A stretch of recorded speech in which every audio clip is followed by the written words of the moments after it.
Our immediate destination after leaving Scotland was the Faroe Islands, 200 miles away across the North Atlantic. Because of time constraints, we headed directly to Tórshavn, the capital of the country, which comprises 18 islands and is an autonomous county of Denmark. Local boats show their Viking heritage. The population of the Faroes is almost 50,000, of which around 19,000 live in the metropolitan area around Tórshavn. There is a small yacht harbour. Venture is tucked away to the left and cannot be seen in this view. Tórshavn is very cosmopolitan, and most people speak excellent English. An amazing network of roads links the majority of the islands, and most of our touring was done by car, through spectacular scenery almost entirely devoid of trees. Away from Tórshavn, the population still lives in small villages. Until the late 19th century, life was centered around each settlement, as communication between them was difficult and often fraught with danger due to the terrain and the unpredictable weather. Every harbour and road has been hard won, and the villages are dwarfed by their surroundings.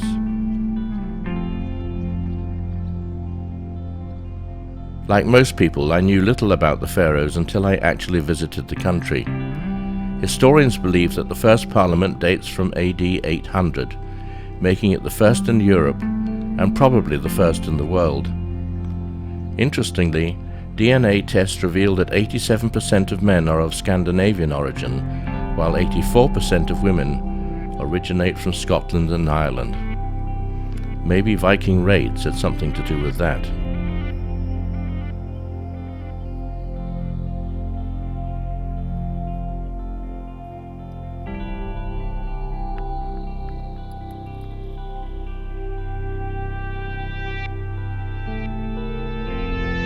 Crew members on this leg were Steve D'Antonio, well known as a marine consultant and for his technical articles in Passage Maker magazine, and George Sass in the Green Jacket, an experienced professional photojournalist who accompanied us to Galapagos in Venture 1. All around is a restless ocean. Harbours have to be found where they can. In this case, no more than a cleft in the rocks.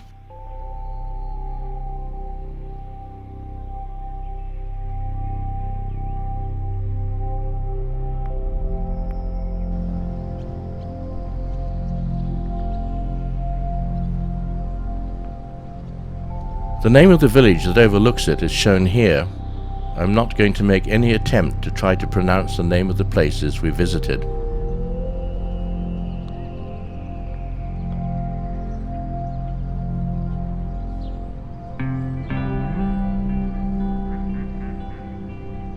Most villages have streams running through them, which is no doubt the reason they were built there in the first place.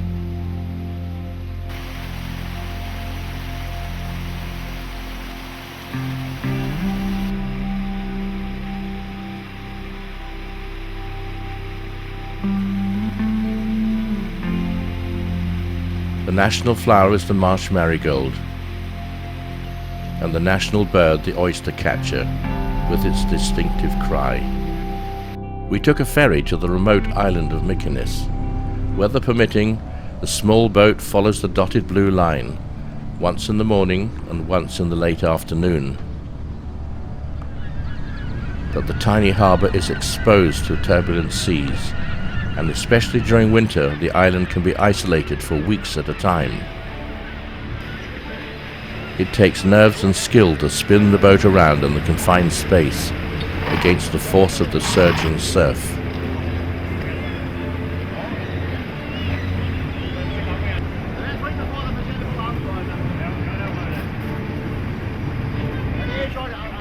The boat is a lifeline for the residents and brings the necessities of life to the island.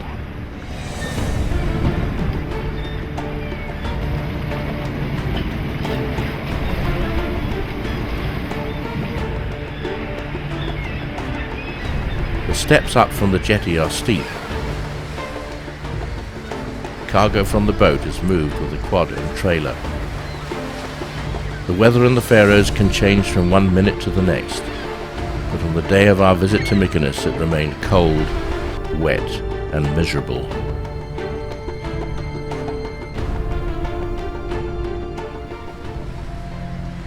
The island is surrounded by high cliffs, providing nesting sites for millions of puffins, which breed in burrows in the ground.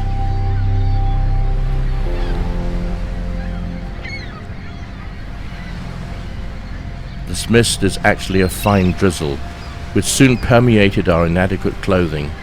In no time we were thoroughly soaked, and so was all our camera gear. We chickened out on the 2-hour trek along the steep path to the lighthouse. We sheltered from the persistent rain inside this charming church.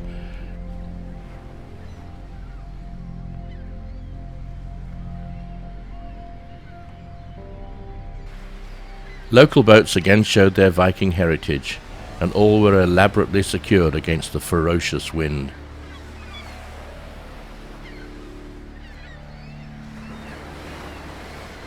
They were pulled ashore up this near vertical slipway above the ferry landing. Flocks of kittiwakes gathered on the cliffs, and as the time approached for the ferry to return, the seas and the visibility had seriously deteriorated. But arrive she did, to the great relief of the waiting passengers, most of whom were a rambling group from the UK.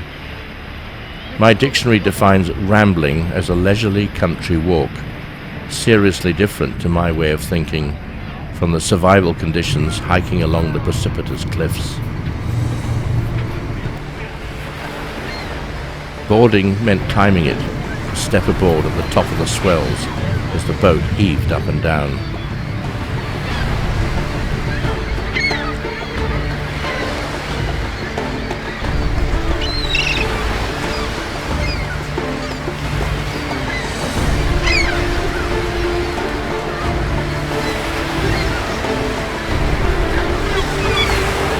Those seated across the transom were in for a real drenching, as torrents of seawater swept over the cabin roof and cascaded over them.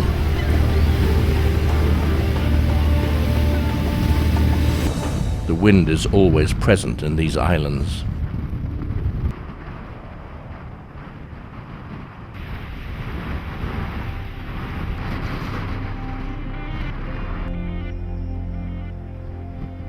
This is the extreme north, and the island of Fugloy, like Mykonos, is only reachable by boat when weather permits.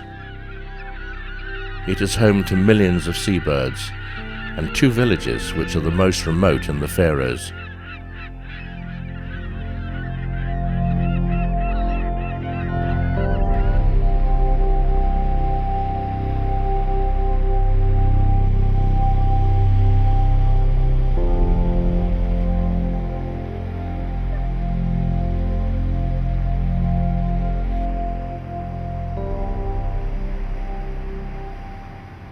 This map shows the north-northwest to south-southeast orientation of the islands.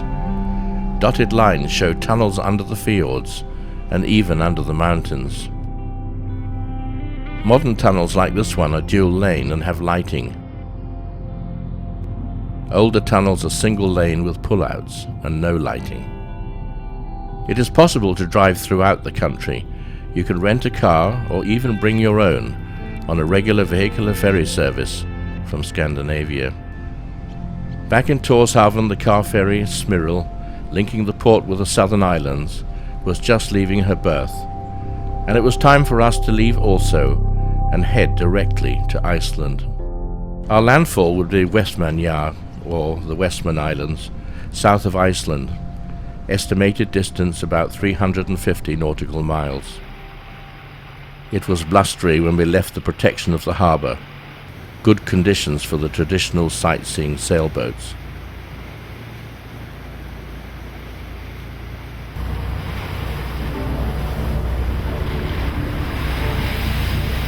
When we passed the Witch's Finger, our plotter showed that the TTG, time to go, has 1.4 days. At the time the picture was taken, we did not know that we were in for some unpleasant weather. which would reduce our speed over the ground and extend the transit time to just under 48 hours.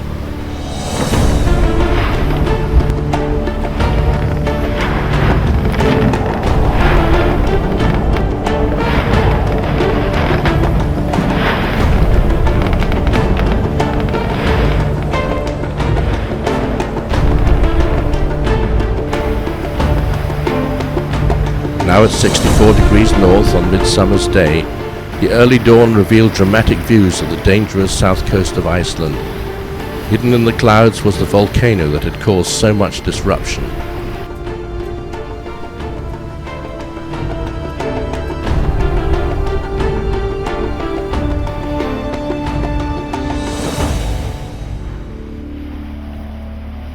After 48 hours underway, it was with great relief that we entered dramatic Heimaey harbour, where seabirds nested on every crevice in the towering cliffs.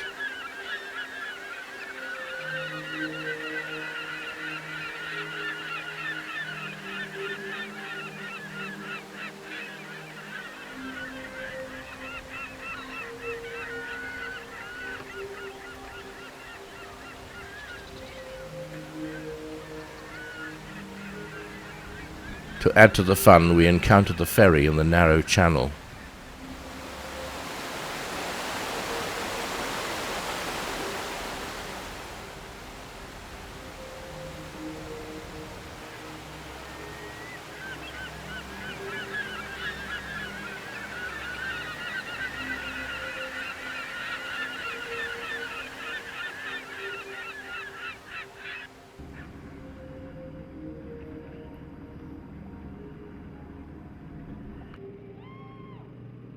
The only pontoon big enough to take us was the fuel dock, where we moored, expecting to be asked to move, but we were allowed to stay there for the 2 days we were in port.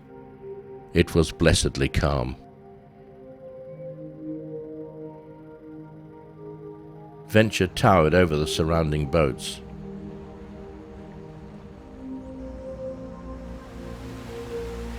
The island of Heimaey is a volcanic hotspot, as evidenced by the lava mountain beyond the churchyard. Without warning, on the night of January the 23rd, 1973, the earth split open and fountains of lava buried 400 houses and required the rapid evacuation of all 5,000 residents of the island. We took our leave after 2 days in this interesting place. Past the island of Surtsey, which erupted from beneath the sea in November 1963. We encountered rough seas on our way to Reykjavik, the capital of Iceland.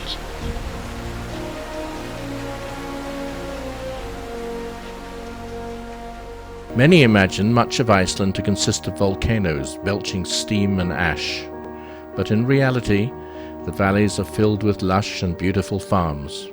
Although not originally native to Iceland, lupins are early colonizers of less fertile areas.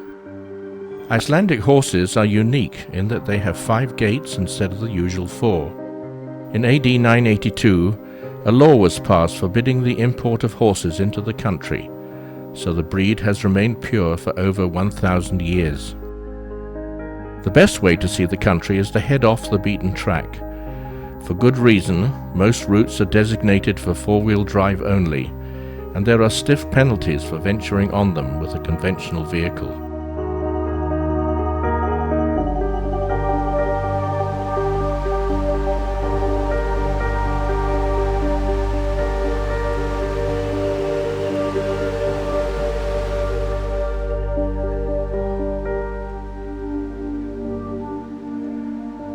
There are plenty of rivers to ford, and we rented a small 4-wheel drive Suzuki, which served us well.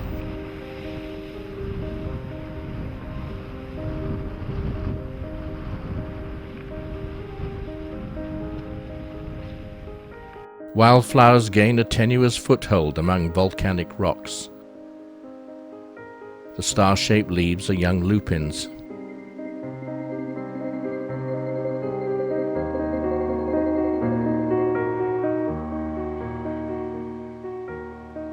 Lava fields are frequently cloaked with strange velvety moss.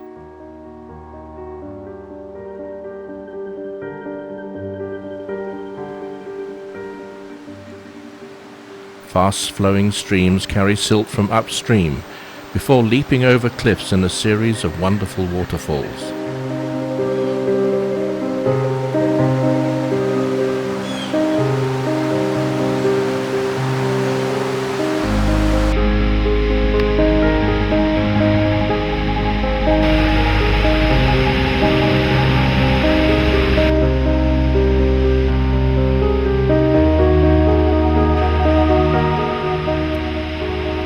The largest in the south is the mighty Gullfoss.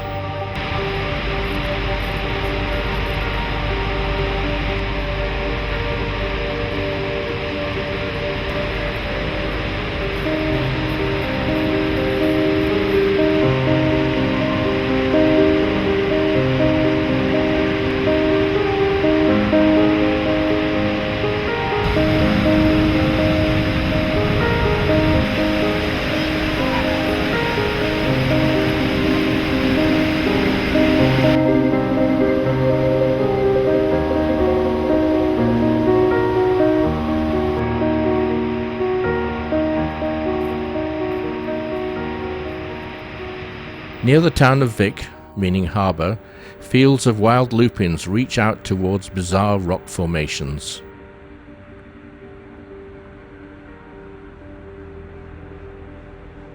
These, along with black beeches and fleshy angelica, bring to mind scenes from Jurassic Park.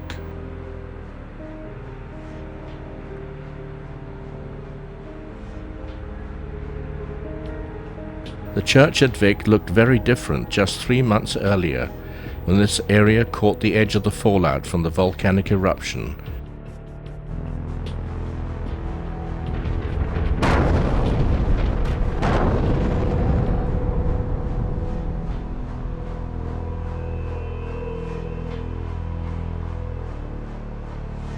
We saw plenty of evidence of the chaos wrought by the volcano, and we headed into the affected areas to see some of the destruction for ourselves. There were many streams and rivers to ford, and a modest breeze lifted the fine volcanic dust from the surface, reducing visibility to almost zero. This is fun. It's dust. Not somewhere else, right? Somewhere wherever you feel comfortable staying.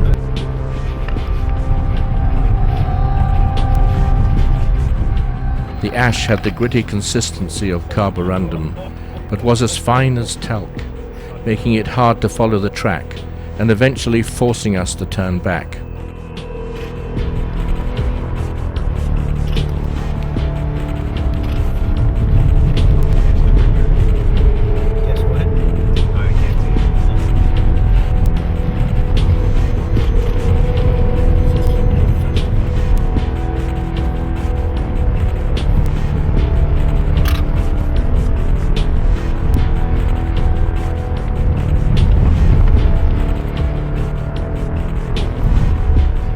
Work was still in progress to repair the levees, which had been swept away by snowmelt from the volcanic fires.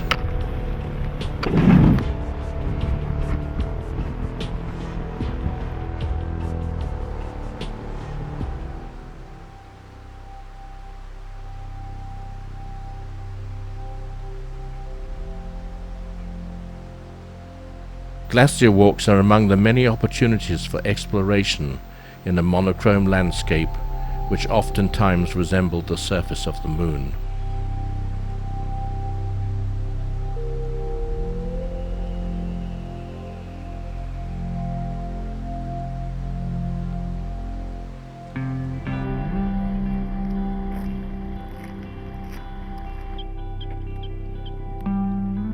In Geysir, steam floats above the wildflowers and boiling water bubbles from the ground.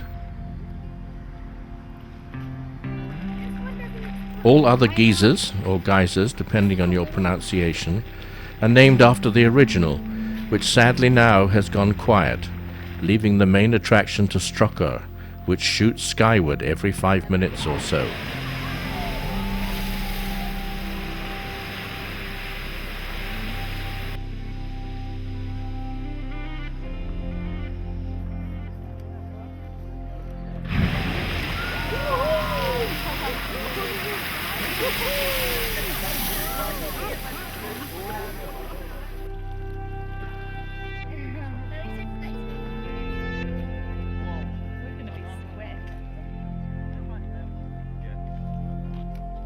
Other volcanic curiosities closer to Reykjavik include the famous Blue Lagoon, which even on an overcast rainy day still managed to appear blue.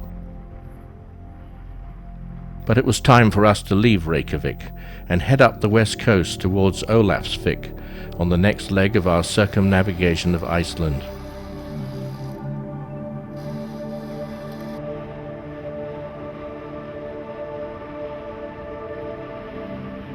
It was a beautiful day when we took our leave. A small flotilla of locals went bobbing by as we passed through the harbour entrance.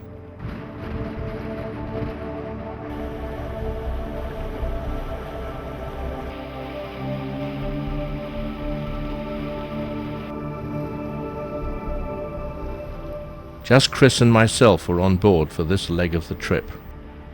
The Snæfell's ice cap was prominent on the horizon while still 50 miles distant.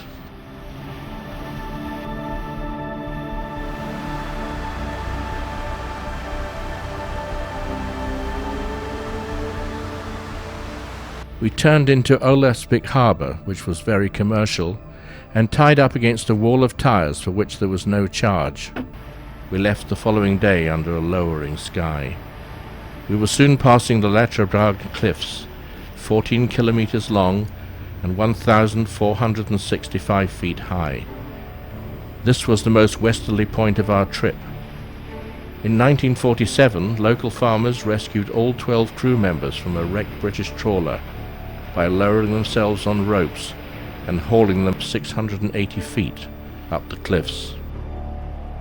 Headlands are a magnet for rough seas, and we found ourselves battling waves equaling those we had experienced on our approach to Iceland. But this time it was only for 3 hours, and we were more accustomed to the conditions.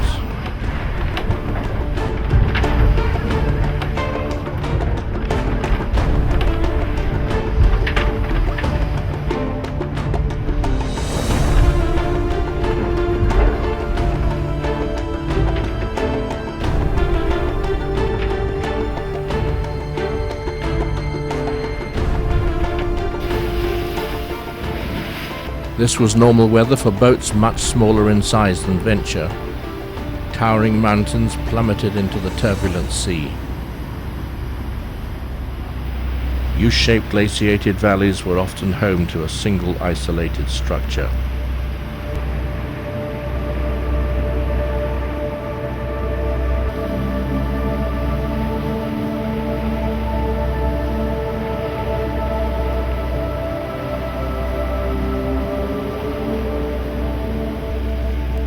The way into Tálknafjörður is eased by range markers on the shore. The harbour is protected by a sandbank which almost closes off the fjord, making it very secure. Seaweed prevented the anchor from holding, and the only place we could find to tie up was alongside a fishing trawler, for which we obtained permission. Fulmars were busy gleaning what they could from the nearby waters. We were now further north than Fairbanks in Alaska.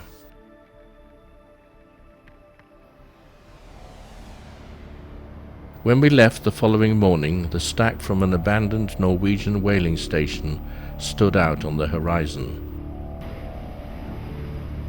There are several of these discarded structures around the coast, and all that is left is a tall chimney and rusted boilers along the bleak shoreline. Once out of the protection of the fjord, we were again exposed to the rough conditions in the strait, dividing Iceland from Greenland.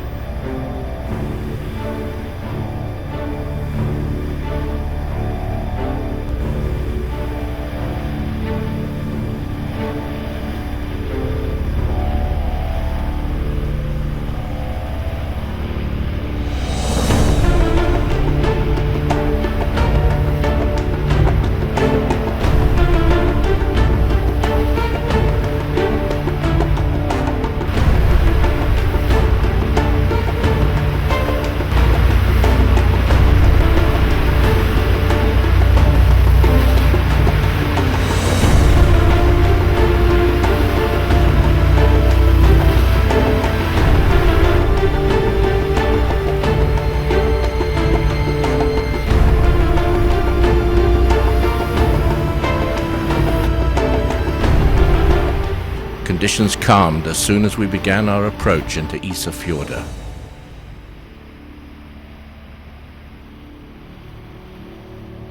The town, huddling at the base of huge mountains, is the jumping-off spot for boats heading to Greenland.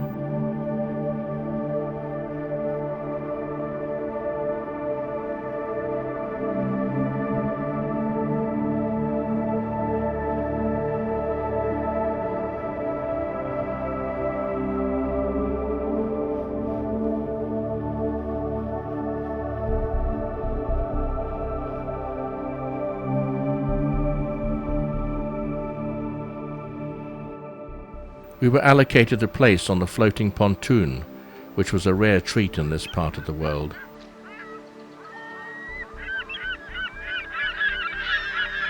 Ísafjörður is served by an airport, and we were joined here by David, who had flown out from England.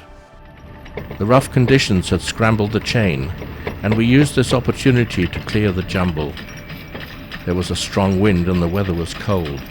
Greenland was only 130 miles away, and to the north there is nothing between here and the pole. A severe weather system with the lowest pressure for 10 years was forecast, and we were lucky to be moored in such a snug location. Gulls hung on the strong wind blowing 30 knots even within the inner harbour. Venture 2 was a heavy boat for this small pontoon, and Chris added extra lines from the nearby jetty to relieve the load.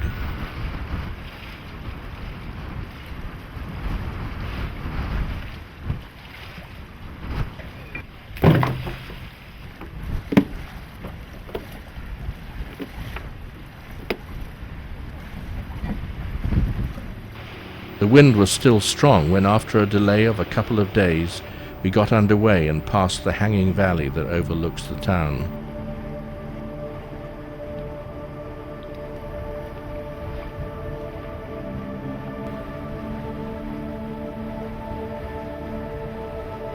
The skyline was dominated by the shimmering Dranga ice cap.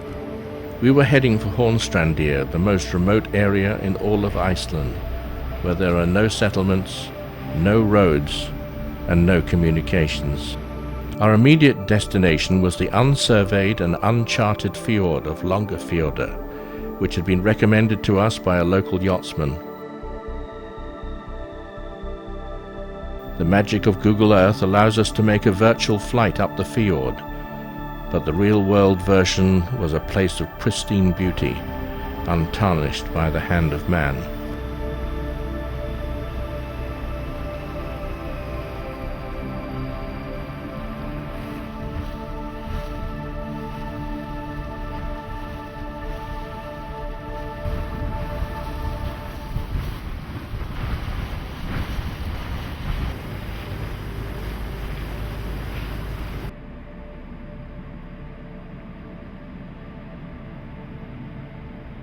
A major waterfall at the head of the fjord filled the air with a soothing lullaby.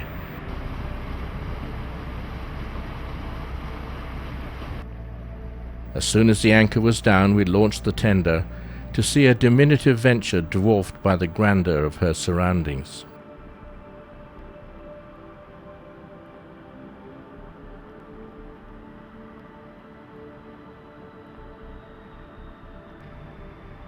That evening we celebrated with an excellent dinner of roast pork served with wine. As evening approached, the skies began to clear, and a lingering sunset, here filmed at midnight, settled its silent wings over the fjord. The following morning dawned clear and absolutely calm. Large numbers of beautiful jellyfish trailed their delicate tentacles through the pellucid water.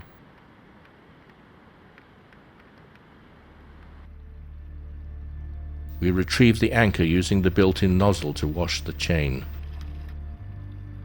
My solo excursion in the tender along the full length of the fjord to film Venture in her natural environment was a thrilling ride of sheer exhilaration, never to be forgotten.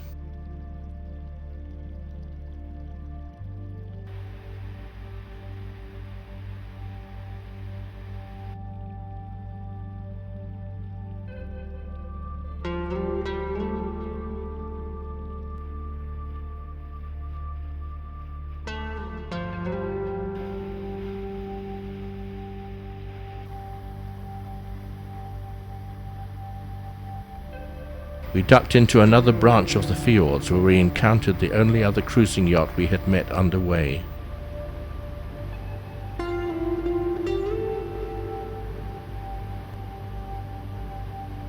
Here was a scattering of buildings catering to hikers.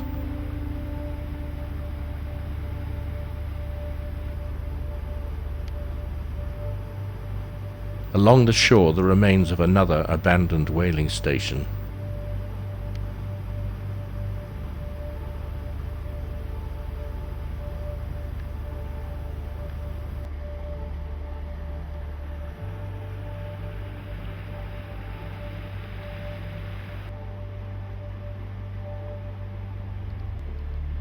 We continued north along the rugged, uninhabited coast.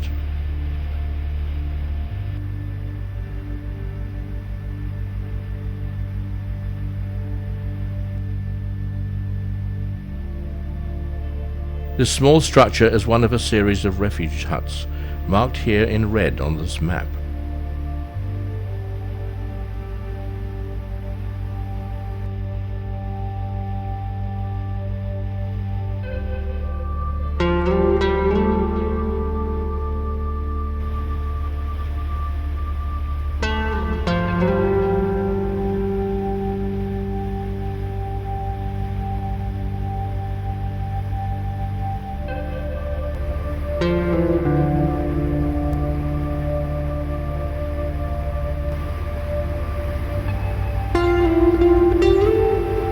This beacon marked our furthest point from Southampton, about 1,550 miles as the crow flies, and just over 100 miles from Greenland.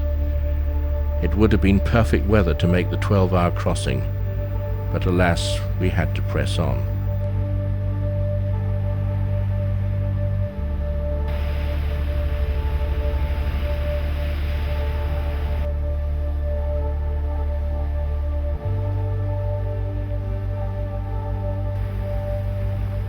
We passed a series of towering cliffs, each home to countless numbers of seabirds.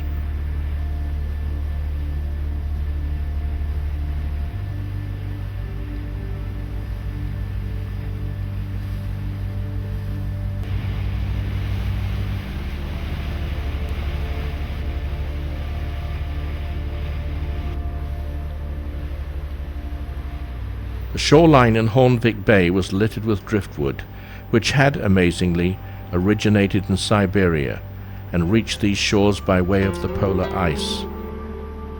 This headland is the northern Cape Horn, and these cliffs, also home to millions of birds, drop vertically 1,760 feet sheer into the Greenland Sea.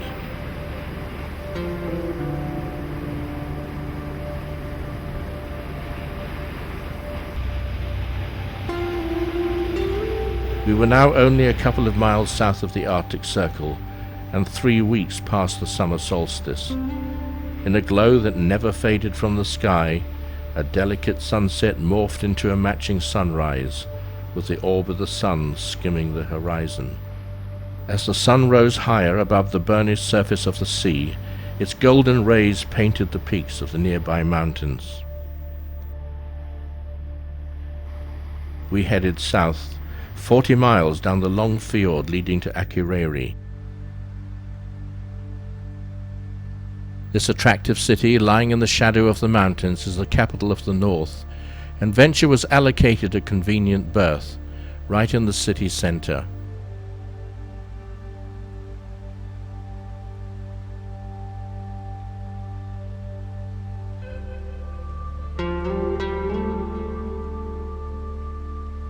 This is a port of call for cruise ships, one of which is seen here beyond the local boat club.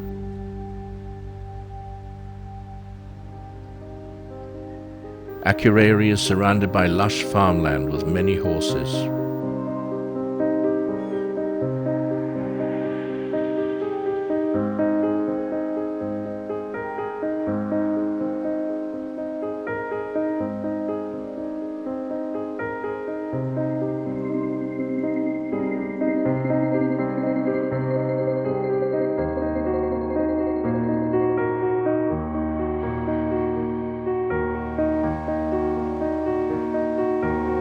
Haymaking was in full swing, and fields were dotted with white bales resembling giant marshmallows.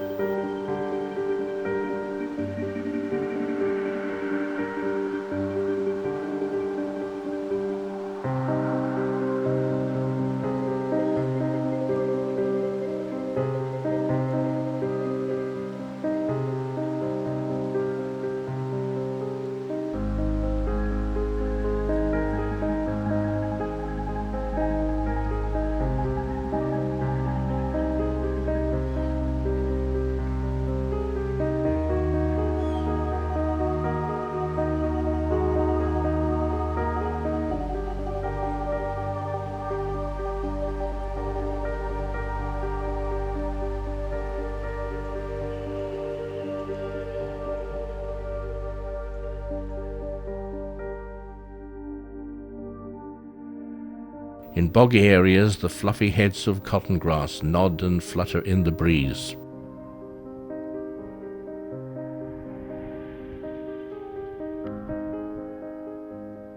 We hired a car and toured this part of the country. We visited the fishing harbour of Ólafsfjörður. Local gulls clearly believed that the catch was for their benefit, but no one seemed to think it was worth the hassle of driving them away. En route to Lake Mývatn, we visited Godafoss, into which, legend has it, a local chieftain threw his pagan gods when he converted to Christianity in AD 1000.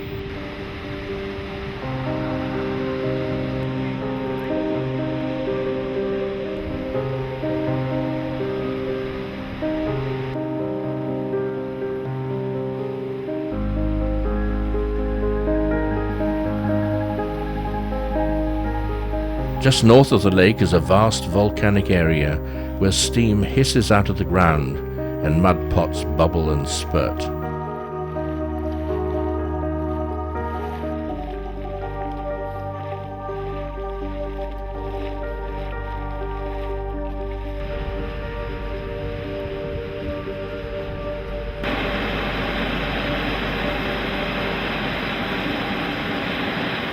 Close by, thermal energy has been harnessed to generate electricity. Steam roars out of the vents.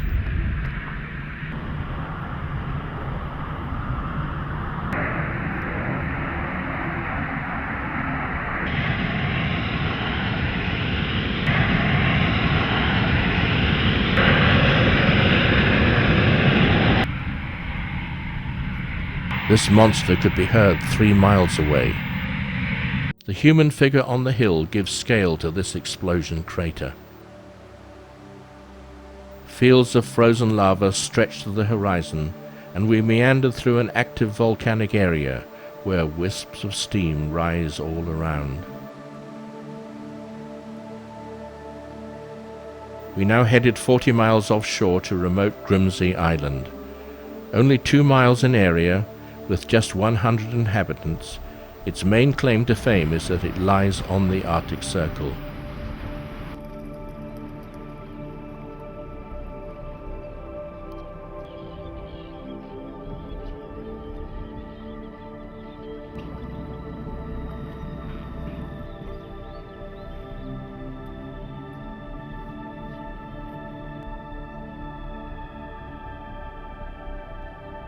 We arrived over a weekend so that we could tie up at the ferry terminal. The tiny harbour is built like a fortress against the fury of the ocean. Most of the male population came to look at adventure, and one kindly offered to drive us around the island. Our first stop was the marker for the Arctic Circle. Our guide is on the right, with Chris and crew members Brian and Val, who had joined us from Vancouver. All along the shore was more driftwood from Siberia, and at last we were able to see close up the puffins who had been eluding us at every stage of our journey.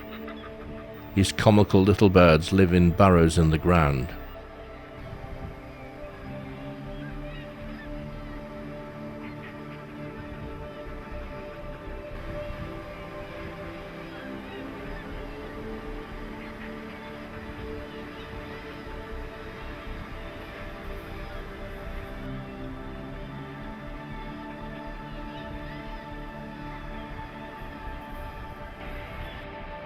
Our guide then led us by the hand part way down the cliffs to what he called a secret place.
The following day we circumnavigated the island so we could observe these same cliffs from the sea.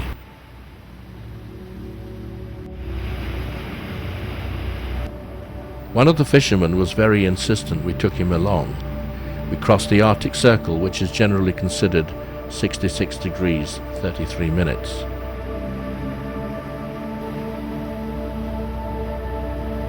He was also very keen to take the helm.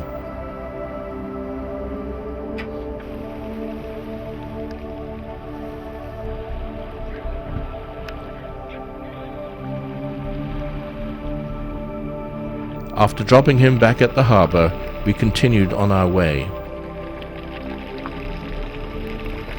This church on Grimsey was built using driftwood.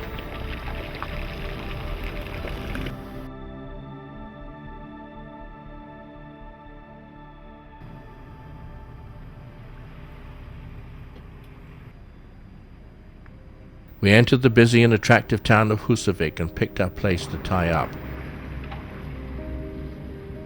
As usual, someone appeared out of the blue to take our lines. Husavik is a centre for whale watching, and many traditional boats filled the harbour. But sadly we did not see any whales. We had been told in Grimsey that the warming ocean temperatures had caused them to move further north.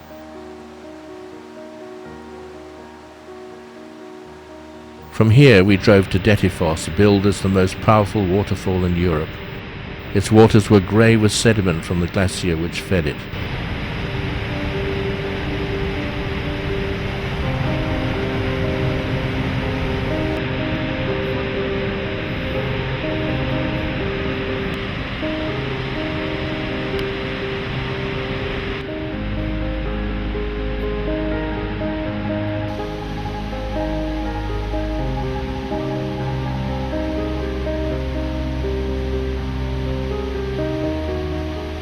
Slightly downstream were a pair of smaller falls which anywhere else would have been major attractions in their own right.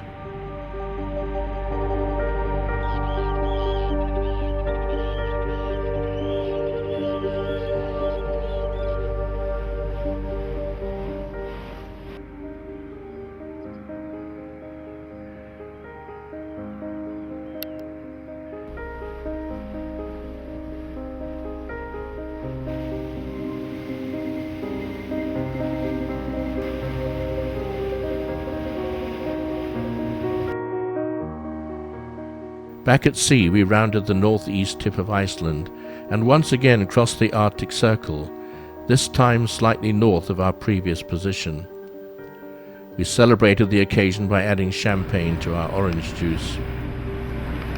Thank you. Just some champagne. From now on we would be heading south all the way back to Southampton. We visited Volknafjordur, where we passed a large fishing trawler on our way into the harbour. The chief engineer and 2 others came to call on us after we tied up and invited us to visit their ship, which we were delighted to do.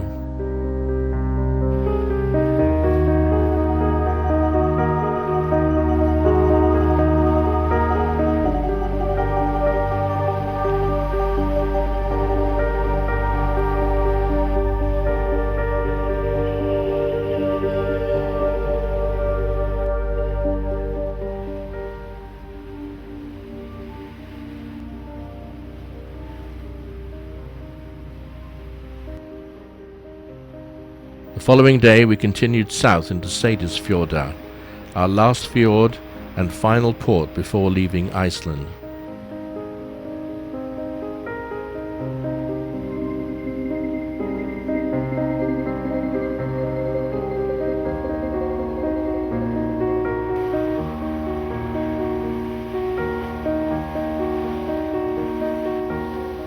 Seyðisfjörður is the destination for the weekly car ferry between Iceland and Scandinavia.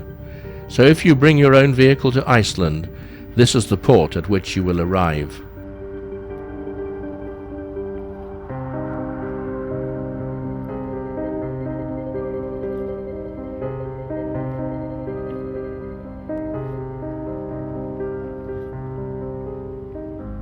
The ferry only stayed a few hours. This is a ship which has to cope with some tough sea conditions.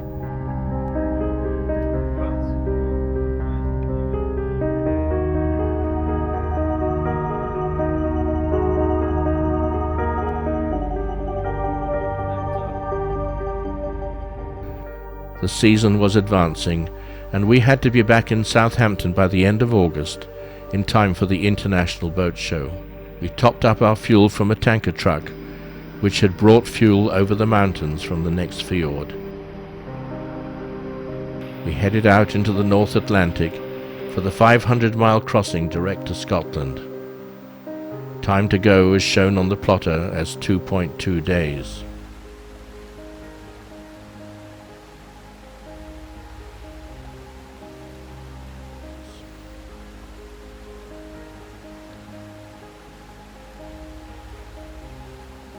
Homeward bound after circumnavigating Iceland, we passed the Mull of Kintyre and Sand Island Lighthouse, en route to Troon on the Scottish mainland.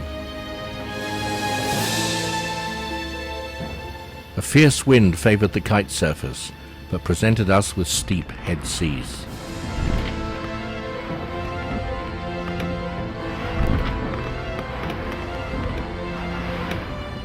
We passed the crags of Ailsa Craig, number 3 in the list of top gannet colonies we had visited. With time running short, we headed down the Irish Sea directly to Milford Haven in southwest Wales. We covered the 253 miles in 25 hours and locked through into the marina.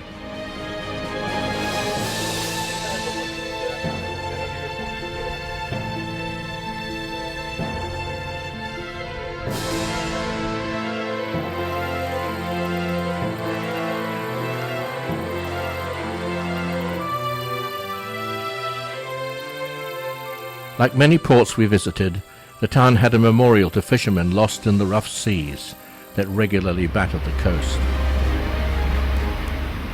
From here we made direct passage to Land's End at the southwest tip of England, where the waters of the Celtic Sea meet those of the infamous English Channel. Perched on an offshore rock, Longship's lighthouse stands 114 feet above the waves, but not, as this photo shows, above their reach.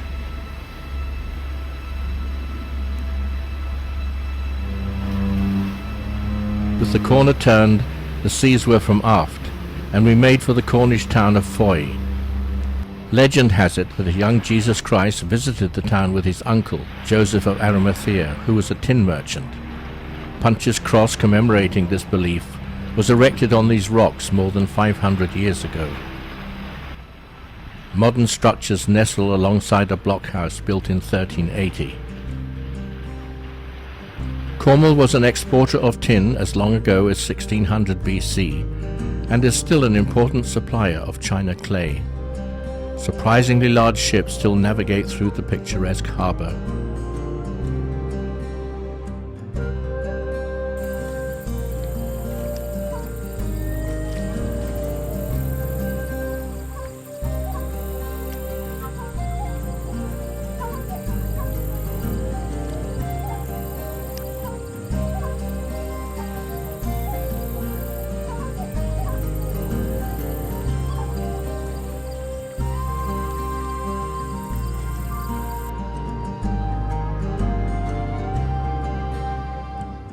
A small ferry crosses the narrow channel, and at high tide we took the tender 7 miles up the Ferry River.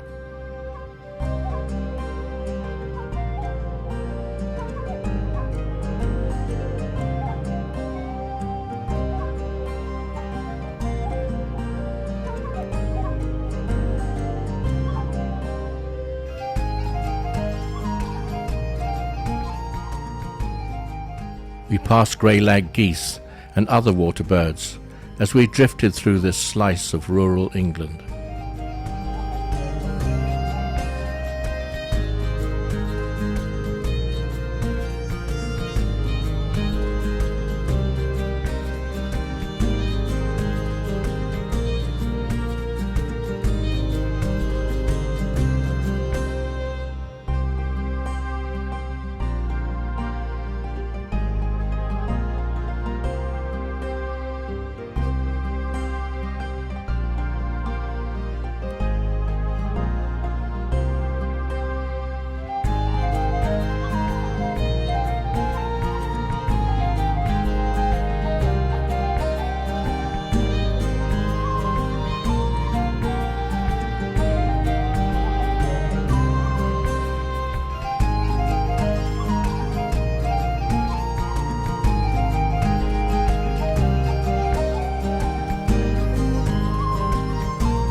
Our last port of call was Dartmouth, which we had twice visited in the past. Our arrival coincided with their annual regatta. The harbour was abuzz with frenetic activity, and the shore fringed with crowds of people. Dartmouth is the home of the Royal Naval College, and the Navy had a presence both ancient and modern.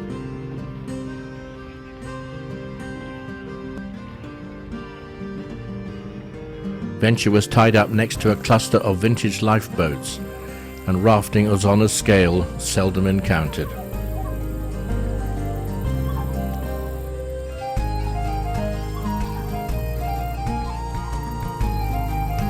The regatta culminated with a spectacular firework display, at which we had a front row seat. We felt it might almost have been organized for our benefit, to mark the successful conclusion of an epic trip.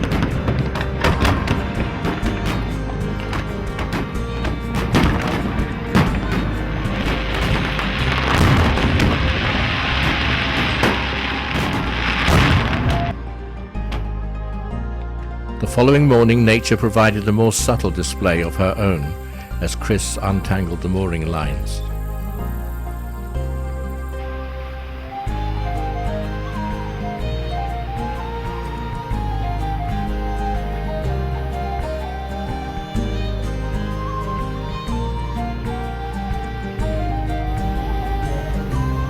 Navigation markers warned of dangers along the treacherous coast, littered with shipwrecks dating back as far as the Bronze Age.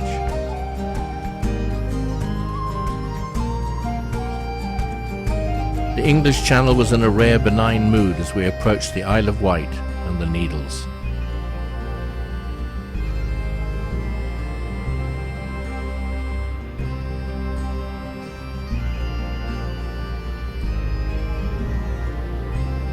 Soon we were turning into the Itchen River.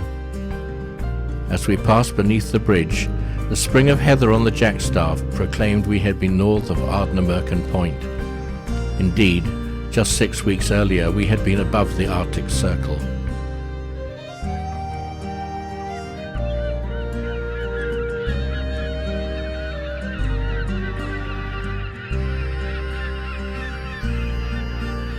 "10 days later, Venture was on display at the Southampton International Boat Show, with no evidence that she had just returned from a cruise to Ireland, Scotland, the Faroes, and the circumnavigation of Iceland, during which we had travelled 4,677 nautical miles over 134 days.